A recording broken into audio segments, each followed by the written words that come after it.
বাগেরহাটের রামপালে যাত্রাপালার নামে অনৈতিক কার্যকলাপের বন্ধের দাবিতে ইমাম সমিতির বিক্ষোভ সমাবেশ অনুষ্ঠিত হয়েছে। বাগেরহাট থেকে হারুন শেখের পাঠানো তথ্য ভিডিওচিত্রে থাকছে বিস্তারিত। বুধবার ৮ জানুয়ারি বিকাল 4:30টায় উপজেলা ইমাম সমিতির নেতৃবৃন্দ ফয়লাহাট বাসস্ট্যান্ড মসজিদের সামনে এক সংক্ষিপ্ত সমাবেশ এবং সমাবেশ শেষে খুলনা মংলা মহাসড়কে এক বিক্ষোভ সমাবেশ বের করেন। রামপাল ইমাম সমিতির সভাপতি ফয়লাবাজার মসজিদের ইমাম ও খতিব মাওলানা নুর ইসলামের সভাপতিত্বে এবং ইমাম সমিতির সাধারণ সম্পাদক এবং তাপবিদ্যুৎ কেন্দ্র রোড সংলগ্ন হযরত উমর জামে মসজিদের ইমাম হাফেজ কারি মাহবুবুর রহমানের সঞ্চালনায় বক্তব্য দেন রামপাল উপজেলা জামাত ইসলামের আমির আলহাজ মল্লিক আব্দুল হাই।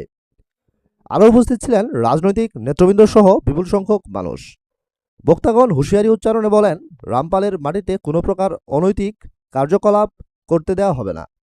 আমরা বাগেরহাট জেলা প্রশাসক বরাবর স্মারকলিপি দিয়ে হুঁশিয়ারি উচ্চারণ করেছি।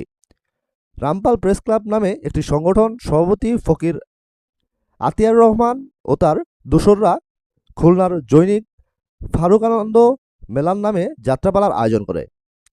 রামপাল প্রেস ক্লাবের আতিয়ার মোটা অঙ্কের টাকা ডোনেশনের বিনিময়ে মেলার অনুমোদন করায় বিষয়টি জানাজানি হলে এলাকার মানুষের ভিতর তীব্র ক্ষোভের সৃষ্টি হয়। এ ঘটনাকে কেন্দ্র করে ধোঁয়াশার সৃষ্টি হয়।